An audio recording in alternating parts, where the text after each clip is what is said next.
प्रभु यीशु मसीह के नाम में आप सभी को जय मसीह की जीसस वॉइस यूट्यूब चैनल में आप सभी का स्वागत है। मेरे प्रिय भाई बहन, इस दुनिया में बहुत सारे लोग रहते हैं, परमेश्वर उनको बचाना चाहता है। आजकल लोग बचना नहीं चाह रहे हैं और पाप करते ही जा रहे हैं।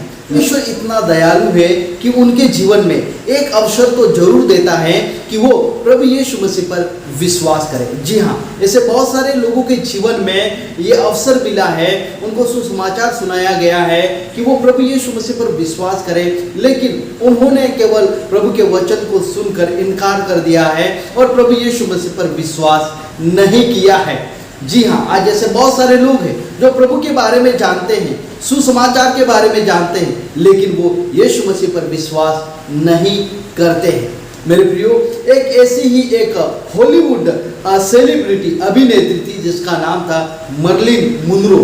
उनके जीवन में भी एक समय आया कि वो प्रभु यीशु मसीह के वचन को सुने और उस पर विश्वास करें, लेकिन वहां पर उस हॉलीवुड सेलिब्रिटी जो अभिनेत्री था, उसने प्रभु यीशु मसीह के वचन को, सुसमाचार को नकार दिया और प्रभु यीशु मसीह का इनकार कर दिया। परमेश्वर का वचन हमें कहता है, जब हम यूहन्ना रचित सुसमाचार उसका पहला अध्याय और 12 कलम पढ़ते हैं, लिखा है, परंतु जितनों ने उसे ग्रहण किया उसने उन्हें परमेश्वर की संतान होने का अधिकार दिया, अर्थात उन्हें जो उसके नाम पर विश्वास रखते हैं।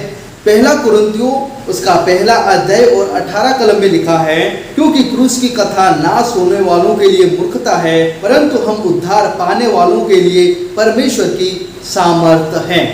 क्योंकि लिखा है, मैं ज्ञानवान वालों के ज्ञान को नष्ट करूंगा और समझदारों की समझ को तुच्छ कर दूंगा। Praise the Lord, hallelujah. जो अपने आप को ज्ञानी समझते हैं, जो अपने आप को समझदार समझते हैं, उन लोगों के लिए वचन है। कितने भी समझदार हो जाएं, हम कितने भी ताकतवर हो जाएं, हम कितने भी बुद्धिमान हो जाएं, लेकिन परमेश्वर का मुकाबला मनुष्य नहीं कर सकता है। तो जो अभिनेत्री थी, हॉलीवुड अभिनेत्री थी जिसका नाम था मर्लिन मुनरो, उसके जीवन में भी एक अवसर दिया गया परमेश्वर ने कि वो प्रभु यीशु मसीह पर विश्वास करे। एक बार क्या होता है कि वो मुनरो एक फिल्मी कार्यक्रम में थी और वहां पर प्रभु के दास बिली ग्राहम भी आए हुए थे। जी हाँ, बिली ग्राहम के बारे में आप सभी लोग जानते हैं, प्रभु के महान दास थे। और बिली ग्राहम ने आकर उस अभिनेत्री को कहा कि मुझे परमेश्वर की आत्मा ने आपके पास भेजा है कि मैं आपको प्रभु यीशु मसीह का सुसमाचार सुनाऊं। तो उस अभिनेत्री ने बोला कि जरूर सुनाइए।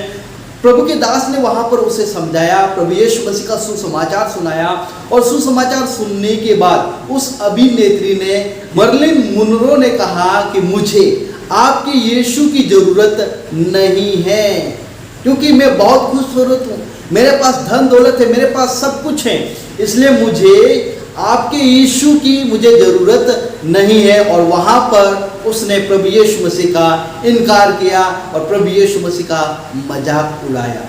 मेरे प्रियो, वो अभिनेत्री बहुत खूबसूरत थी, उसके पास सब कुछ था, धन दौलत था। आप उसे इंटरनेट में पढ़ सकते हैं मर्लिन मुनरो के बारे में। तो जब मर्लिन मुनरो ने सुसमाचार सुना, उसके बाद उसने यीशु का इनकार किया। एक सप्ताह के बाद खबर आती है कि उसने आत्महत्या कर ली। जी हाँ, आत्महत्या कर ली। उसका मन बहुत विचलित हो गया, बहुत कारण से वो डिप्रेशन में चली गई और अंत में उसने अपने आप को मार डाला। मेरे प्रियो, उसके जीवन में एक समय आया था कि वो प्रभु यीशु मसीह पर विश्वास करे, लेकिन उसने उस बहुमूल्य समय को, परमेश्वर के वचन को नकार दिया और उस समय को अपने जीवन में गंवा दिया। इसलिए आज परमेश्वर लोगों को बचाना चाहता है, एक समय उनके जीवन में देता है, लेकिन आज लोग समझ नहीं पा रहे। इस संसार के ईश्वरों ने उनकी आंखों को ऐसा अंधा कर रखा है, जीवित परमेश्वर का प्रकाश उन तक ना पहुंचे। उनमें क्या ही सौभाग्य की बात है कि हमने जीवित परमेश्वर के ऊपर विश्वास किया है और आज हम उद्धार पाए हुए लोग हैं। आप सभी को जय मसीह की। प्रभु आप सभी को आशीष दे।